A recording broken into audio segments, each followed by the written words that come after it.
হযরত ওমরের বন মাটির ভিতরে পড়ে চোখের পানি ছেড়ে দিয়ে কান্দে,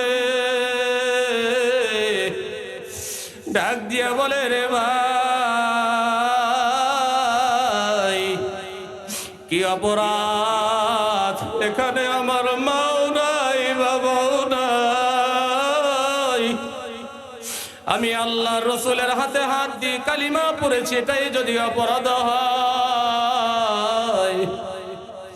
ওমর ডাক দিয়া বলে, এই মুহূর্তে কালিমা ছেড়ে দিবি, না হলে দুনিয়ার থেকে বিদায় করে দিব। বোন ডাক দিয়া বলে, এরে ভাই ওমর, আল্লাহ রাসূলের হাতে কালিমা পড়ে ইসলাম গ্রহণ করেছি, একবার নয় দুইবার নয়, বারবার যদি আমাকে দুনিয়ার থেকে বিদায় করে দাও, যেই কালিমার ছায়াতলে আশ্রয় নিয়েছি, একটা মুহূর্তের জন্য এই কালিমা আমি ছাড়তে পারবো না। আল্লাহ পাক রব্বুল আলামিন বলেন, لو أنزلنا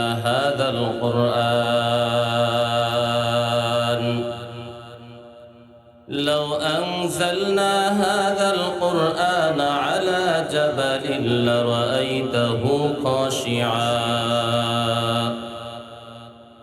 خاشعا متصدعا من خشية الله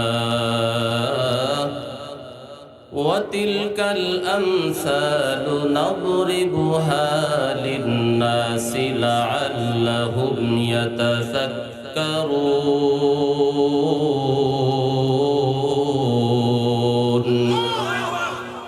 আল্লাহ তাআলা বলেন, বান্দা আমি আল্লাহ পাক রব্বুল আলামিন আমার আসমানি কিতাব পবিত্র কুরআন, আমার এই কালাম যদি আমি পাহাড়ের উপরে অবতীর্ণ করতাম,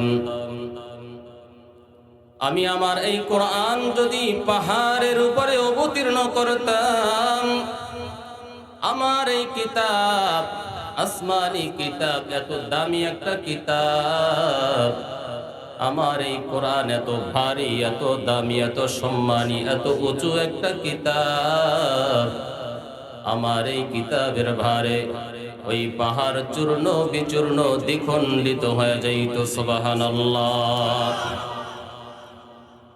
আসমানের নিচে জমিনের উপরে আল্লাহ পাক রব্বুল আলামিন 104 খানা সহিফা নাজিল করেছেন। এর মধ্যে সর্বশ্রেষ্ঠ কিতাবের নাম জোরে বলেন কি? কোরআন। সর্বশ্রেষ্ঠ কিতাব হলো কোরআন। এই কোরআন আমার আল্লাহ প্রথম অবতীর্ণ করতে চেয়েছিলেন, আমানত হিসাবে দিতে চেয়েছিলেন জমিনকে।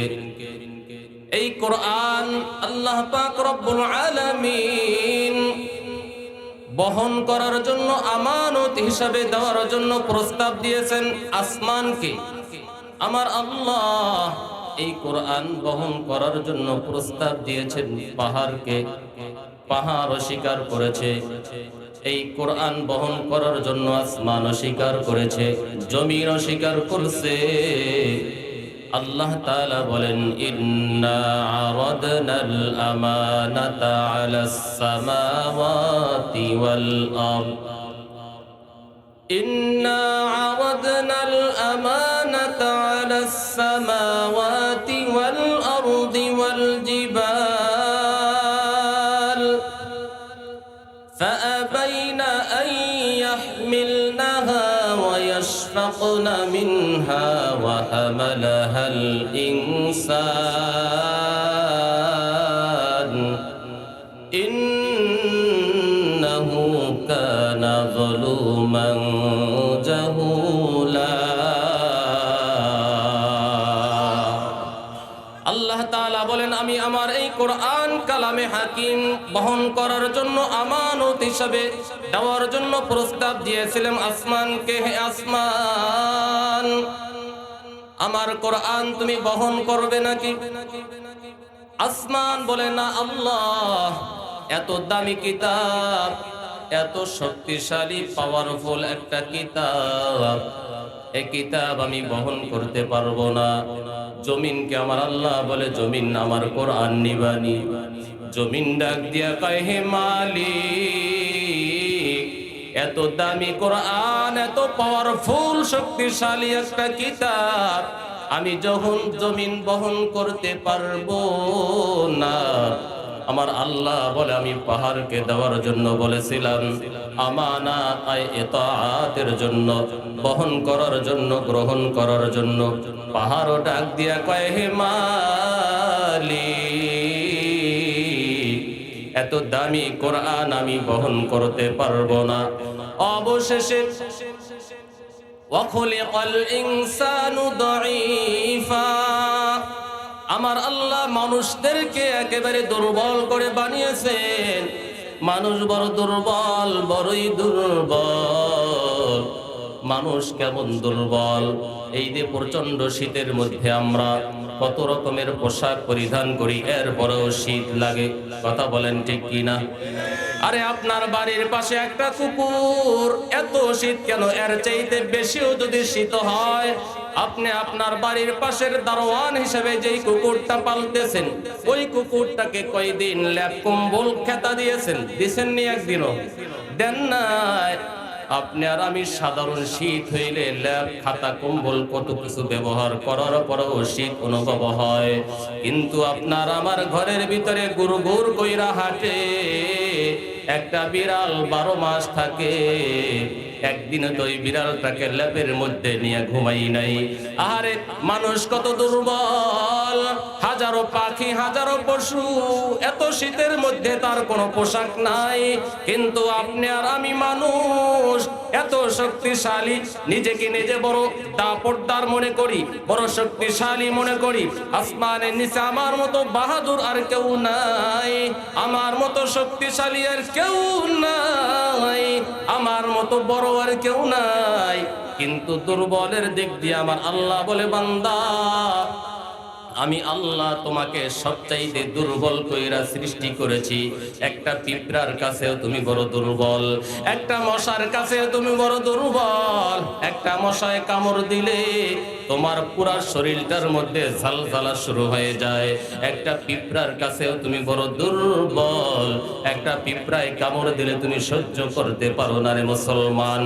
একটা বল্লায় কামড় দিলে, ভিমরুলে কামড় দিলে, মৌমাছিতে কামড় দিলে তুমি অস্থির হয়ে যাও, ডাক্তারের কাছে দৌড়াও। কিন্তু কোন পশুটা একদিন ডাক্তারের কাছে গিয়েছে? তুমি একটু বেশি খাইলে তোমার পেটের সমস্যা, তুমি ডাক্তারের কাছে যাও। একটু জ্বর হইলে ডাক্তারের কাছে যাও। কিন্তু হাজারো মাখলুক আমার আল্লাহ সৃষ্টি করেছেন, হাজার হাজার মাখলুক আমার আল্লাহ সৃষ্টি করেছেন। কয়টা মাখলুক এই হসপিটালে গিয়ে চিকিৎসা নিয়েছে? আরে কয়টা মাখলুক হাসপাতালে গিয়ে সেলাইন দিয়ে সুস্থ হওয়ার জন্য চেষ্টা করেছে? ও পরদার আলের মা গো, এখন সন্তান পেটে আসলে গর্ভ খালাসের জন্য, চিকিৎসার জন্য মাসের পরে মাস আলট্রাসোনোগ্রাম, বিভিন্ন রকমের ঔষধ পরীর চেষ্টা করা হয়। সন্তান দুনিয়ায় আগমন করার সময় ও মা, আপনার সিজারের প্রয়োজন হয়, কিন্তু আপনি একটা বাচ্চা দিলে সিজারের প্রয়োজন হয়। আর আপনার বাড়ির কুকুরটা একটা আর দুইটা না, মাঝে মধ্যে 10টা বাচ্চাও দেয়। কথা কন ঠিক কিনা? আরে ওই কুকুরটা বাচ্চা প্রসাব, কুত্তার বাচ্চা প্রসাব করার সময়, কুকুর বাচ্চা দেওয়ার সময় কয়দিন সিজারের জন্য হসপিটালে গেছে একদিনও? আহারে, আপনি যে গরু পালেন, ওই গরুটা সিজারের জন্য তো হসপিটালে যাওয়ার প্রয়োজন হয় নাই। আমার আল্লাহ কয়, বান্দা, ওয়াখুলিকাল ইনসানু দাঈফা, আমি আল্লাহ পাক রব্বুল আলামিন তোমাকে বড় দুর্বল কইরা বানাইছি, বড়ই দুর্বল। সমস্ত মাখলুকের মধ্যে তুমি বড় দুর্বল। আগুনের কাছে তুমি দুর্বল, পানির কাছে তুমি দুর্বল, বাতাসের কাছে তুমি দুর্বল। এক কথায় সর্বদিক থেকে মানুষ বড় দুর্বল। পাহাড়ের কাছে মানুষ দুর্বল, আসমানের কাছে মানুষ বড় দুর্বল, জমিনের কাছে মানুষ বড় দুর্বল। এরে মানুষ, আমার কোরআন বহন আসমান অস্বীকার করেছে, পাহাড় অস্বীকার করেছে, জমিন অস্বীকার করেছে। এরে মানুষ, তুমি বড় দুর্বল হইয়া আমার কোরআন বহন করার সাহস করেছো। আমার আল্লাহ সুন্দরভাবে শালীন ভাষায় গালি দিয়ে বলে ইন্নাহু কানা যালুমান জাহুলা। এই তোরা পারবি নাকি? তোরা বড় জাহেল, মূর্খ, দুর্বল, তোরা পারবি নাকি? আমার আল্লাহ বলে এরে বান্দা, আল্লাহ তাআলা বলে পারবি না, বান্দা বলে মালিক অবশ্যই আমরা পারবো, আমাদেরকে আপনার কোরআন দেন। যেমন বাবা যখন বাজারে যায়, দাদা যখন বাজারে যায়, দেখবেন অনেক নাতিরা আছে বায়না ধরে, দাদা আমাকে বাজারে নিয়ে যাও। ধরে কি ধরে না? বাবা, দাদা, নানা আমাকে বাজারে নিয়ে যাও। দাদা ধমক দেয়, এই বাজার অনেক দূরে, আমার আজকে অনেক সদাই আনতে হবে, তোমাকে নেওয়া যাবে না। আমি বাজারের বস্তা টানবো না, তোকে টানবো, সম্ভব না, নেওয়া যাবে না। নাতি ছোট বাচ্চা বুঝে না, অনেক পিড়াপিড়ি করার পর দাদা অথবা নানা অথবা বাবা ওই সন্তানটাকে, বাচ্চাটাকে বাজারে নিতে বাধ্য হয়। ঘরের বিবি ডাক দিয়া কয়, স্বামী এত যখন বায়না করে একটু বাজারে নিয়ে যাও। বাজারে সন্তানটাকে নিয়ে যাওয়ার পর বাজার সদাই করা যখন শেষ হয়ে যায়, এবার ওই বাচ্চাটা ডাক দিয়া কয়, না না, বাজারের বস্তাটা আমার মাথায় দাও। সাথে বড় সন্তান আছে, বড় ভাতিজা আছে, বড় নাতি আছে। নাতিরে ডাক দিয়া কয়, এই বস্তাটা তুই নে, তোর মাথায় ল। ও কয়, আমি পারবো না, এত বড় বস্তা বানাইছো কেন, গাড়ি লও। সন্তান রে কয়, সন্তান এই ব্যাগটা তুই একটু ল। আমার দ্বারা সম্ভব না, আমার কাজ আছে, তোমার বোঝা তুমিই নাও। কি কয়, কি কয় না বলেন? কিন্তু এই ছোট বাচ্চাটা ডাক দিয়া বলে, বাবা ও নানা, ওই বড় ভাই নেওয়ার জন্য স্বীকার করেছে, অসুবিধা নাই, আমার মাথায় দাও। ওই দাদাও বাবাও নানাও জানে আমার এই ছোট সন্তান, ছোট বাচ্চাও কঠিন কালেও 20 কেজি ওজনের বস্তাটা মাথায় নিতে পারবে না। কিন্তু ছোট শিশু বাচ্চাটা কান্না করে, ও দাদা আমি পারবো, আপনার কোনো ভয় নাই, আমার মাথায় দেন, আমি এই বোঝাটা বহন করে বাড়িতে নিয়ে যাব। দাদা একবার, দুইবার, তিনবার ধমক দেয়। এরপরে নাতি বলে, দাদা আমার মাথায় দাও, এই বোঝাটা আমি বাড়ি পর্যন্ত নিয়ে যাইব, দাদা আমার মাথায় দেন। একবার, দুইবার, তিনবার ধমক দেওয়ার পর এবার নাতি যখন কোনো কথাই শোনে না, কান্না শুরু করে দেয়, আমার মাথায় দাও, আমি নিয়ে যাব। কিন্তু দাদা জানে 20 কেজি ওজনের বস্তাটা ওর মাথায় উঠায়া দিলে বাচ্চা ওস্পার হয়ে যাবে, সামনে আগাবে তো দূরের কথা, মাথায় নেওয়ারই শক্তি ওর নাই। দাদা জানার পর নাতি এত কাকুতি মিনতি করার কারণে, কান্না করার কারণে অবশেষে দাদা অথবা নানা অথবা বাবা ওই বাচ্চাকে সান্ত্বনা দেওয়ার জন্য বাচ্চার মাথার উপরে বস্তাটা দেয়। জবাব দিয়া বলেন, বাচ্চার মাথায় বস্তাটা দেওয়ার পরে ওই ব্যাগের আগা, ব্যাগের গোড়া ধরে রাখে নানা, দাদা, বাবা। কথা বলেন ঠিক কিনা? বান্দা যখন বলে, আল্লাহ আমাকে আপনার এই কোরআন আমাদেরকে দেন, আল্লাহ কয় পারবি না। বান্দা কয়, হে মালিক অবশ্যই পারবো, আমাকে দাও, আমাকে দাও। আল্লাহ কয় পারবি না, এত শক্তিশালী জমিন পারে না, এত শক্তিশালী পাহাড় পারে নাই, আসমান পারে নাই, তুই পারবি না। বান্দা কয়, দিয়ে দেখো রে মালিক, অবশ্যই পারবো। আমার আল্লাহ ওই দাদা নাতি বাবার মতো এই কোরআনের ভাড়াটা আপনার আমার মাথার উপরে দিয়া, এই কোরআনের রশির গোড়া স্বয়ং আমার আল্লাহ নিজের হাতে ধরে রেখেছেন। সুবহানাল্লাহ। ইন্না নাহনু নাযালনা যিকরা ওয়া ইন্না লাহু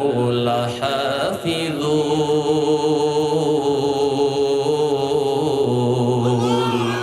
এই কালামে জিন্দা কুরআনে হাকীম, হিকমতে উলায়া সালাসাত কদিম, জামিউল ইলমি ফিল কুরআনে হাকীম, تقاصرت عنه أفهام الرجال، بقى قرآن كلام الله بشر শোনো কদিমাস্তি কদিমাস্তি নইন। কোরআন নাজিল করেছেন কে? আর আওয়াজ দিয়ে বলেন কে? তানজিলুম মির রাব্বিল আলামিন।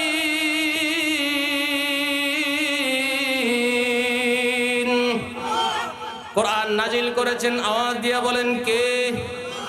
আল্লাহর আসমানের এই কোরআন নাজিল করেছেন আমার আল্লাহ। হেফাজত করবেন, জোরে বলেন কে?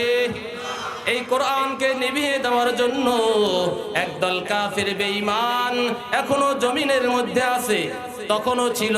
কোরআনকে মিটিয়ে দেওয়ার জন্য সর্বোচ্চ চেষ্টা করেছে। আল্লাহ তাআলা বলেন, ইউরিদুনা লিয়ুতফিউ নূরাল্লাহি বিআফওয়াহিহিম ওয়াল্লাহু মুতিম্মু নূরিহি ওয়াল্লাহু মুতিম্মু নূরিহি ওয়ালাউ কারিহাল কাফিরুন।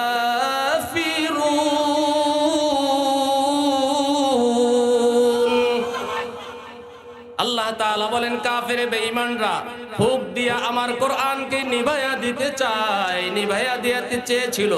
আমি আল্লাহ আমার এই আলো, আমার এই বাতি আমি আল্লাহ পরিপূর্ণ করে দিয়েছি। এরে কাফের বেঈমানের দল, ভালো করে শুনে নাও। সারা পৃথিবীর মানুষ একত্রিত হয়েও যদি কোরআনের বিরুদ্ধে অবস্থান নাও, আমার আল্লাহ বলে আমি কোরআন নাজিল করেছি, এই কোরআন হেফাজতের দায়িত্ব আমার আল্লাহর। আমি আল্লাহ নিজের হাতের মধ্যে রেখেছি। সারা পৃথিবীর সবাই একত্রিত হয়েও যদি কোরআনের বিরুদ্ধে লেগে যাও, কোরআনকে দুনিয়া থেকে মিটাইয়া দিবে তো দূরের কথা, কোরআনের একটা জের জবর নক্তা পর্যন্ত এই পৃথিবী থেকে বিলুপ্ত করার কোনো সুযোগ নাই, ঠিক কিনা? হোটেলের মধ্যে কাস্টমার গেছে নাস্তা ভাত খাওয়ার জন্য, যাওয়ার পরে বলতেছে হোটেলওয়ালা, ভাই খাবার দিছে, খুব সুন্দর খাবার, গরুর গোস্ত, মুরগির গোস্ত, আলু ভর্তা, অনেক কিছু। শেষ মেশ বলে, ভাই ডাউল নাই?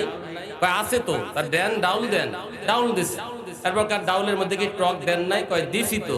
কয় টক একটু দেন, আমের আটি বড়া টরা কিছু আসেনি বা জলপাই আসেনি, একটা আমের আটি দিছে। দেওয়ার পর দেখে যে আটির মধ্যে কিছু নাই, একেবারে খালি। ভাই ব্যাপার কি? আমের আটি দিলেন, একটু মুখে নিয়ে চুষবো, আটিটা তো খালি, ব্যাপার কি? আটির মধ্যে তো কিছুই নাই। হোটেলওয়ালা ডাক দিয়া বলে, থাকবে কিভাবে? তুমি আইছো তো শেষ বেলা, তোমার আগে আরো 14 জন এই আমের আটিটা চুষে গেছে। তুমি তো আইছো শেষ বেলা 15 নম্বরে, তোমার আগে 14 জন চুইসা গেছে, তারাই কিছু পায় নাই, তুমি পাইবা কিভাবে? আজকে এই জমানায় এসে কোরআনের বিরুদ্ধে যারা অবস্থান নাও, তুমি চিন্তা করো নাই তোমার আগে আবু জাহেল এই কোরআনের বিরুদ্ধে অবস্থান নিয়েছিল, তোমার আগে আবু লাহাব এই কোরআনের বিরুদ্ধে অবস্থান নিয়েছিল, অথবা সাইবা বড় বড় কাফের বেঈমানগুলো কোরআনের বিরুদ্ধে কথা বলেছিল, কোরআনের বিরুদ্ধে অবস্থান নিয়েছিল, তারাই এই কোরআনকে বিলুপ্ত করতে পারে নাই। তুমি আসছো শেষ বেলা কোরআনের বিরুদ্ধে অবস্থান নিতে, কোরআনের বিরুদ্ধে কথা বলো। তারা যেমন পারে নাই, ওই 16 নম্বরে যেভাবে আমের আটির মধ্যে কিছুই পায় নাই, তুমি তোমার জীবনকে শেষ করে দিতে পারো। আমার আল্লাহর কোরআন নাজিল করেছেন আমার আল্লাহ, আর হেফাজতের দায়িত্ব আমার আল্লাহ। কোরআনের একটা জের জবর মুছতে পারবে না। তুমি কোরআনের বিরুদ্ধে অবস্থান নিলে এই জমিন থেকে, পৃথিবী থেকে তুমি মুছে যাবে, ঠিক কিনা জোরে বলেন? নারায়ে তাকবীর, নারায়ে তাকবীর। আল কোরআনের আলো, নারায়ে তাকবীর। মুসলমান ইমানদার, আল্লাহ পাক রব্বুল আলামিন এই কোরআন নাজিল করেছেন আমার আল্লাহ আমাদের উপরে বিশ্ব নবীর উপরে 23 বছরের হায়াতের জিন্দেগিতে কোরআনকে নাজিল করেছেন। এই কোরআন যার উপরে নাজিল হয়েছে, কোরআন কেমন দামি একটা কিতাব, লম্বা আলোচনার সময় নেই, আপনারা জানেন বক্তা অনেক, সংক্ষিপ্তভাবে বলতেছি। এই কোরআন এমন দামি এক কিতাব, যেই ব্যক্তির উপরে আমার আল্লাহ এই কোরআন নাজিল করেছেন, পৃথিবীর মধ্যে আল্লাহ তাআলার পরে সবচাইতে সমস্ত মাখলুকের উপরে যার দাম তিনি আর কেউ নয় আপনার নবী আমার নবী জনাবে রাসূলুল্লাহ সাল্লাল্লাহু আলাইহি ওয়াসাল্লাম। সুবহানাল্লাহ। এই কোরআন যেই মাসে নাজিল হয়েছে সেই মাসের সবচাইতে দাম শাহরু রমাদানাল্লাযী উনজিলা ফীহিল কুরআন হুদাল লিন-নাসি ওয়া বাইয়িনাতিম মিনাল হুদা ওয়াল ফুরকান।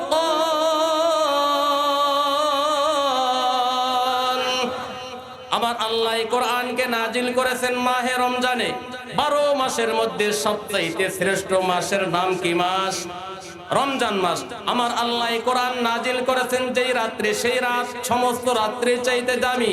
আল্লাহ তাআলা বলেন ইন্না আনজালনাহু ফি লাইলাতিল কদর ওয়া মা আদরাকা মা লাইলাতুল কদর লাইলাতুল কদরি খায়রুম মিন আলফি শাহর। আল্লাহু আকবার। আমার আল্লাহ এই কোরআনকে নাজিল করেছেন শবে কদরের রাত্রিতে। আল্লাহ পাক রব্বুল আলামিন বলেন এর দুনিয়ার মানুষ যত রাত্র আছে শবে কদরের রাত্রি কেউ যদি পেয়ে যায় আমার আল্লাহ এক রাত্রির ইবাদতের বদৌলতে 1000 মাসের চাইতেও বেশি সওয়াব আমলনামায় জমা করে দেয়। हर के दारद खौफे हक दर्दिल मदम जन्नतुल मअवादे हद उरा मकम जुज़्बा हक जी से मखाद इंसुजा फजले उआ मस्ते दर जुमला जहा।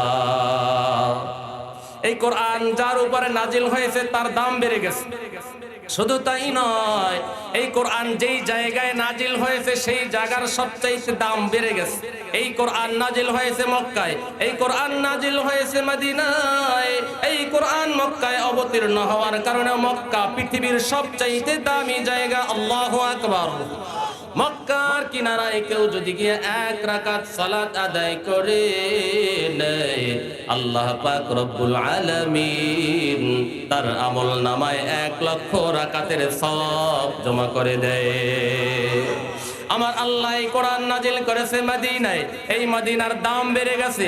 আমার আল্লাহ এই কোরআন যেখানেই অবতীর্ণ করেছেন সেখানের দাম বেড়ে গেছে। বর্তমান জমানায়ও যার সাথে কোরআনের ছোঁয়া লেগে যাবে ওই ব্যক্তির দামও সমাজের মধ্যে বেড়ে যাবে। এই বাংলাদেশের সবুজ পতাকা, এই বাংলাদেশের মানচিত্রকে পৃথিবীর এই বাংলাদেশের কেউ দামি করতে পারে না। পৃথিবীর বুকে এই বাংলাদেশের মানচিত্রকে উত্তীর্ণ করতে পারে নাই। বিভিন্ন ধরনের রাজনৈতিক নেতারা বাংলাদেশকে বিশ্ব জগতে 5 বার করে চোরের দেশ হিসেবে উপহার দিয়েছে। আর আমার এই কোরআন ধারণকারী কোরআনের পাখিগুলো, কোরআনের হাফেজগুলো একজন নয়, 2 জন নয়, প্রতি বছর শত শত কোরআনের হাফেজ, 8 বছর 10 বছরের কোরআনের হাফেজ পবিত্র কোরআনুল হাকিম সিনার মধ্যে ধারণ করে এই বাংলাদেশকে চোর হিসাবে পরিচিত করে নাই। আমার এই সোনার বাংলাদেশ বিশ্ব মানচিত্রে তারা কোরআন দিয়ে প্রমাণ করে দিয়েছে এই বাংলাদেশ, সোনার বাংলাদেশ কোনো চোরের দেশ নয়।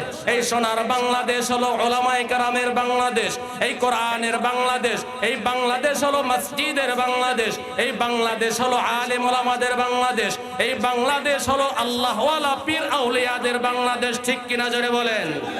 আমার সোনার বাংলাদেশে সোনার ছেলেরা 7, 8, 10 বছরের ছোট ছোট সন্তানেরা পবিত্র কোরআন বুকের ভিতরে ধারণ করে এই বাংলাদেশের মানচিত্রকে বিশ্ব বুকে আলোকিত করে দিয়েছে। ঠিক কিনা?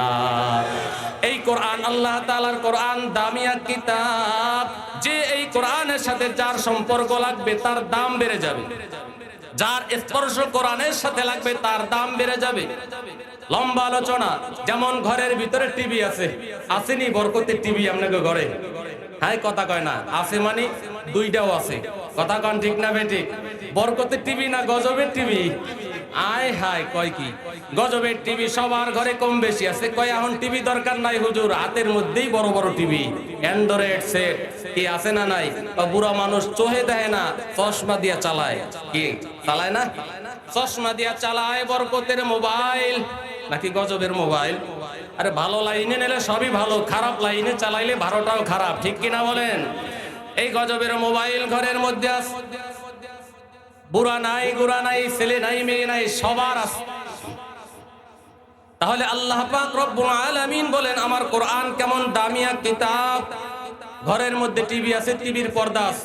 সংক্ষেপে বুঝাই কোরআন কত দামি, কোরআনের সাথে স্পর্শ লাগলে কত দাম বেড়ে যায়। টিভির পর্দাটা যখন পড়ে যায়, পড়ে যাওয়ার পরে পায়ে লাগছে, কয়দিন আপনি বুকে নিছেন, চুমা দিছেন একদিনও? একই কাপড় দিয়ে তৈরি করা কোরআনের একটা গিলাফ যখন কোরআনের সাথে লেগে যায়, ওই গিলাফটা যদি কারো পায়ে লেগে যায়, মহব্বতে বুকে নেয়, চুমা দেয়, ঠিক কিনা বলেন? আহারে একটা কাঠ, আপনি একই কাঠ দিয়ে তৈরি করা একটা চৌকি বা চেহারের ভিতরে পা লেগে যায়, ওই চেহারটা কেউ চুমু দেয় না, সালাম করে না। একই কাঠ দিয়ে তৈরি একটা রেহাল, যেটার সাথে কোরআন লেগে গেছে, ওই কোরআনে লাগার কারণে ওই রেহালটার সাথে কারো যদি পা লেগে যায়, সাথে সাথে বুকে নেয়, চুমা দেয়, কথা বলেন ঠিক কিনা? বলে এই কাঠের কোনো দাম নাই, এই কাঠ একই কাঠ দিয়ে তৈরি চেহার, চৌকি, খাট, পা লেগেছে, সম্মান বাড়ে নাই। একই কাঠ দিয়ে তৈরি একটা রেহাল, একই কাপড়ের তৈরি একটা গিলাফ বা জুজদান, টিভির সাথে লাগলে সম্মান বাড়ে নাই, কোরআনের সাথে লাগার কারণে সম্মান বেড়ে গেছে। একই কাঠের তৈরি একটা রেহাল, চৌকিতে একই কাঠ, চেহারে একই কাঠ, পা লাগলে সালাম করে না। কিন্তু একই কাঠ দিয়ে তৈরি রেহালটা যখন কোরআনের সাথে লেগে যায়, মানুষ পা লাগবে তো দূরের কথা, ভুলে লাগলেও সাথে সাথে মানুষ বুকে নেয়, চুমু খায়। আমার আল্লাহ বলেন বান্দা, আমার কোরআন এত দামি এক কিতাব, তোমার সাথেও যদি কোরআনের সম্পর্ক লেগে যায়, তোমার দাম আমি আল্লাহ বাড়ায়া দিব। সুবহানাল্লাহ বলেন। যেমন দাম বেড়েছিলেন খলিফাতুল মুসলিমিন হযরত ওমর রাদিয়াল্লাহু তাআলা আনহু, ইসলামের ছায়াতলে আসার আগে টপ লেভেলের একজন বেঈমান ছিলেন, চুলগুলো বড় বড়, পুরা এলাকার মাস্তান। যে ওমর রাস্তা দিয়ে হাঁটলে শয়তান ওই রাস্তা থেকে পালায়া যাইত। যদি শুনতো কোনো কাফের বেঈমান, কাফেরদের পক্ষের শক্তি মুসলমান ওমরের কথা শুনলে পালায়া যাইত। যখন ইসলাম গ্রহণ করেছেন, তখন আবার মুসলমানদের পক্ষের শক্তি কাফেরদের বিরুদ্ধের শক্তি। ওমর ইসলাম গ্রহণ করার আগে কাফের বেঈমানেরা পরামর্শ করলো, আল্লাহর নবীকে কে হত্যা করতে পারবে, এখন আর বয়কট চলবে না, বিশ্ব নবীকে দুনিয়ার থেকে বিদায় করে দিতে হবে। কেউ রাজি নাই, লম্বা ঘটনা। হযরত ওমর দাঁড়ায় কয় আমি পারমু, সবাই হাতে তালি দিয়ে বলে হ্যাঁ তোমার দ্বারাই সম্ভব। খোলা বস্ত্র লইয়া রাসূলের দরবারে রওয়ানা। কিছু দূর যাওয়ার পরে সাদ বিন ওয়াক্কাস ডাক দিয়ে বলে ভাই ওমর কোথায় যাও? কয় মুহাম্মাদের মাথা আনার জন্য যাই। মুহাম্মদ আমাদের ধর্মের চুলকানি মেরে দিয়েছে, আমাদের ধর্ম নাকি সব বাতিল, এগুলো নাকি চলবে না, সে নতুন ধর্ম নিয়ে এসে তার মাথা আনার জন্য। আমি আকাশ ডাক দিয়ে বলে এরে ভাই ওমর, তুমি যাও মুহাম্মাদের মাথা আনার জন্য, অপরাচিন ইসলামের দাওয়াত দেয়, তুমি তোমার ঘরের খবর আগে নাও। তোমার ভগ্নী, তোমার বোন, তারা তো মুহাম্মাদের হাতে হাত দিয়ে কালিমা পড়ে মুসলমান হয়ে গেছে। আর জোরে আল্লাহু আকবার। এবার রাগ হইয়া ওয়াক্কাসের দিকে তরবারি বাড়ায়। আবু ওয়াক্কাস ডাক দিয়ে বলে ভাই ওমর, আমাকে মারিয়া লাভ নাই, মুহাম্মাদের কল্লা পরে আনবা, তুমি আগে তোমার ঘর সামলাও, ঘরের খবর নাও। হযরত ওমর তার বোনের বাড়িতে রওনা, আল্লাহর নবীর দরবারে যাবে পরে আগে বোনকে সাইজ করে নেই, বোন জামাইকে সাইজ করে নেই, বোনের বাড়ির দিকে রওনা। দরওয়াজার কিনারায় যখন দাঁড়ায়, দরওয়াজার কিনারায় যাওয়ার পরে নক করলেন ঘর লাগাইয়া খাব্বাব রাদিয়াল্লাহু তাআলা আনহু তাদেরকে কোরআনের তালিম দিচ্ছিলেন। হযরত ওমর ঘরের সামনে যাওয়ার পর বোন ভগ্নিপতি আওয়াজ পাওয়ার সাথে সাথেই তারা কম্পন সৃষ্টি হয়ে গেছে, কারণ সে তো এখন কাফেরের পক্ষের শক্তি। সে যদি জানে আমরা মুসলমান হয়েছি আমাদের কল্লা রাখবে না, ভয়ে থরথর করে কাঁপতেছে। কি করা যায়, কি করা যায়? অনেকক্ষণ পর দরওয়াজা খুলে দেয়। দরওয়াজার ভিতরে ঢুকিয়া হযরত ওমর বোনকে ধরে বলে, বোন কি খবর শুনলাম তুমি নাকি মুহাম্মাদের হাতে হাত দিয়া মুসলমান হয়ে গেছো। এরে বোন, এবার বোন বলে, কিসের ভয়? আল্লাহ রসুলের দিন যদি সত্য হয় আমার কিসের ভয়? আমার কোনো ভয় নাই, সত্যটাই প্রকাশ করে দিই। বোন ডাক দিয়া বলে, রে ভাই, হ্যাঁ আমি কালিমা পড়ে মুসলমান হয়েছি। এবার হযরত ওমর বোনকে তরবারের অপর পিঠ দিয়ে আঘাত করা শুরু করলেন। এমন ভাবে আঘাত শুরু করছে, হযরত ওমরের বোন মাটির ভিতরে পড়ে চোখের পানি ছেড়ে দিয়ে কান্দে। ডাক দিয়া বলে, রে ভাই, কি অপরাধ? এখানে আমার মাও নাই, বাবাও নাই, আমি আল্লাহ রসুলের হাতে হাত দিয়ে কালিমা পড়েছি, এটাই যদি অপরাধ হয়। ওমর ডাক দিয়া বলে, এই মুহূর্তে কালিমা ছেড়ে দিবি, না হলে দুনিয়ার থেকে বিদায় করে দিব। বোন ডাক দিয়া বলে, এরে ভাই ওমর, আল্লাহ রসুলের হাতে কালিমা পড়ে ইসলাম গ্রহণ করেছি, একবার নয় দুইবার নয়, বারবার যদি আমাকে দুনিয়ার থেকে বিদায় করে দাও, যেই কালিমার ছায়াতলে আশ্রয় নিয়েছি, একটা মুহূর্তের জন্য এই কালিমা আমি ছাড়তে পারবো না। এবার ভগ্নিপতিকেও আবার তরবারে দিয়ে এমন এক আঘাত করলেন, হাত দিয়ে চর মেরলেন। ভগ্নিপতিও জমিনের মধ্যে পড়ে গিয়ে চোখের পানি ছেড়ে দিয়ে কান্না শুরু করে দেয়। ডাক দিয়া বলে, এরে ভগ্নিপতি, এরে বোন, কালিমা ছাড়বে কিনা বল, না হলে দুনিয়া থেকে চিরজীবনের জন্য বিদায় করে দিব। তারা ডাক দিয়া কয়, ভাই ওমর, এক মুহূর্তের জন্য কালিমা ছাড়তে পারবো না, মনে চাইলে দুনিয়া থেকে বিদায় করে দাও, দুনিয়ার থেকে বিদায় করে দাও, কালিমা ছাড়বো না।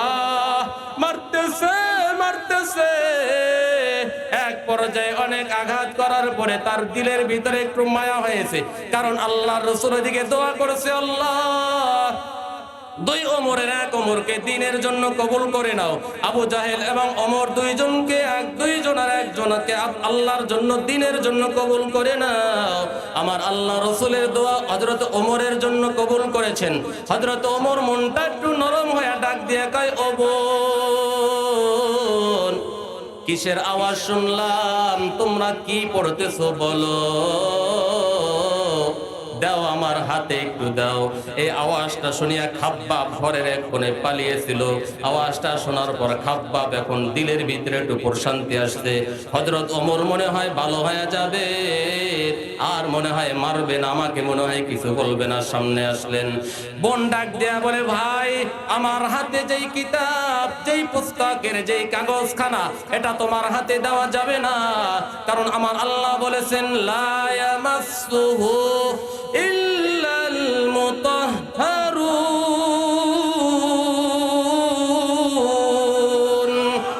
এই কোরআন ওযু ছাড়া, ওযুবিহীন ধরা যাবে না। এটা এমন একটা কিতাব, এমন একটা কাগজ, এটা বিনা ওযুতে স্পর্শ করা যায় না। ও ভাই, তোমার যদি বিষয়টা সত্যই হয়, তাহলে তুমি ওযু করে গোসল করে আসো, এরপরে তোমার হাতে কাগজটা দেওয়া যাবে। অবশেষে হযরত পবিত্রতা অর্জন করে এবার কাগজটা হাতে নিলেন। কাগজের ভিতরে লেখা ছিল, ইন্নানি আনাল্লাহু লা ইলাহা ইল্লা আনা ফা'বুদনি। লম্বা আয়াত কাগজের মধ্যে লেখা। হযরত ওমর ডাক দিয়া কয়, বোন, ও খাব্বাব, আমাকে নিয়ে চলো আল্লাহর রাসূলের দরবারে, আমি কালিমা পড়ে এই মুহূর্তে মুসলমান হয়ে যাব।